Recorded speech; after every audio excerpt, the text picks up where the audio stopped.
improper nutrition, chronic disease, and dental issues.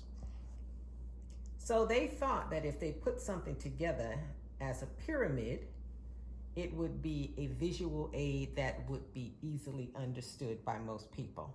The structure wanted to make a clear distinction between types of fats and a more dramatic distinction where carbohydrates are categorized on the basis of free sugars. Now, the question we might ask is, how effective was it? Did the food pyramid actually succeed in their objective?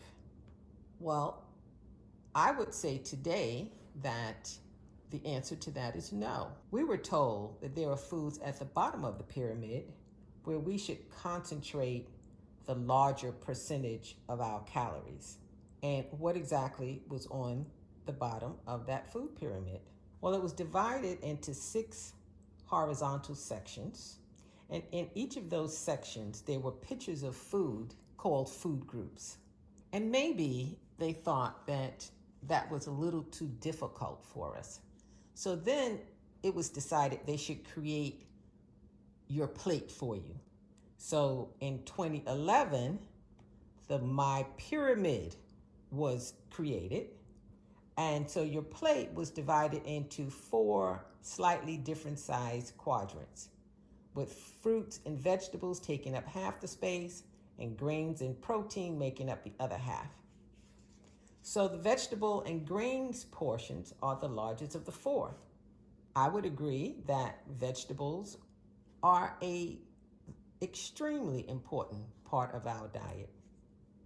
However, I would disagree that complex carbohydrates, which include corn, wheat, pasta, and rice, which were supposed to be a source of energy and provide much nutrition when unrefined. However, we know that most of the things that we buy in the supermarket are refined. So therefore, the ingredients that might have served to help distribute nutrients in our bodies to build muscle and to build strong bones, well, they were all refined out. And then what are the fruits that were recommended? Well, we know that fruits are sweet tasting, and occasionally the sweet parts of the fruits. So what are some of the fruits? Apples, oranges, grapes, bananas, etc. Some fruits are low in calories and fat and are a source of natural sugar, fiber, and vitamins. However, now processing fruit when canning or making into juices will add what?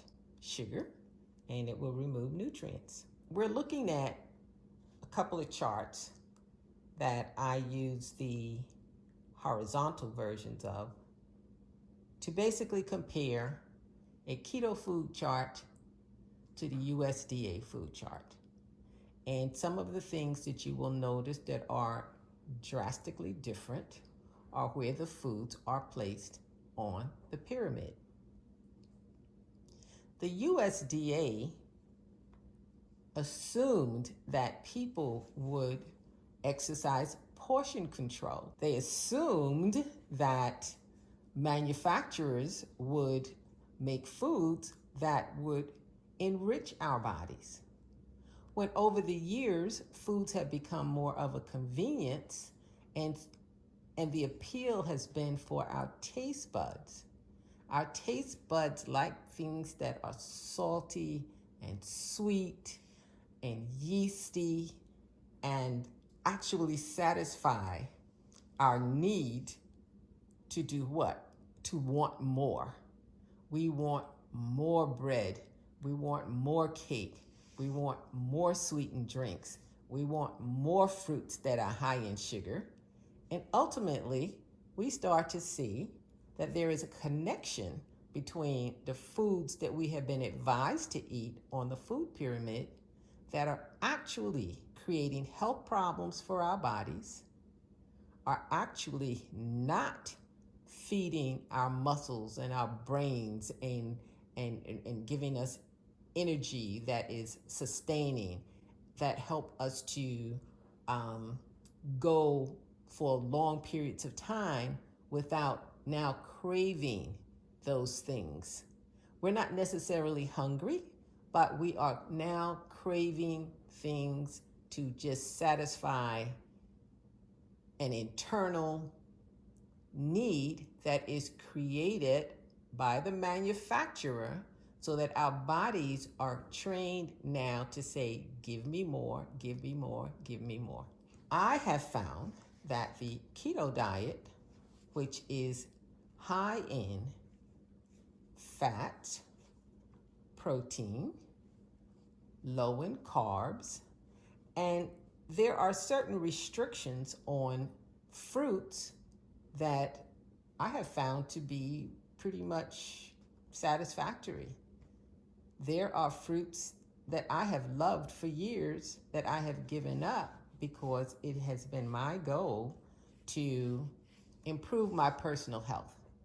If my personal health is adversely affected by carbohydrates and sugars, whether they're natural fruit sugars, whether it has been suggested by the Food and Drug Administration that these things might be good for me, I now know that they are not, and I have made a conscious decision to take control of my personal health. I would suggest that you take a good hard look at the USDA and compare it to the keto pyramid and make a conscious decision about which program do you think actually provides the nutrients that your body needs to sustain health, to sustain energy, to have your families not adversely affected by overconsumption of sugar, by overconsumption of bad fats. And I believe if we actually take a look at what we need as opposed to what we desire because of addictions, that a conscious decision can be made for better health by taking the USDA pyramid and actually kicking it to the curb.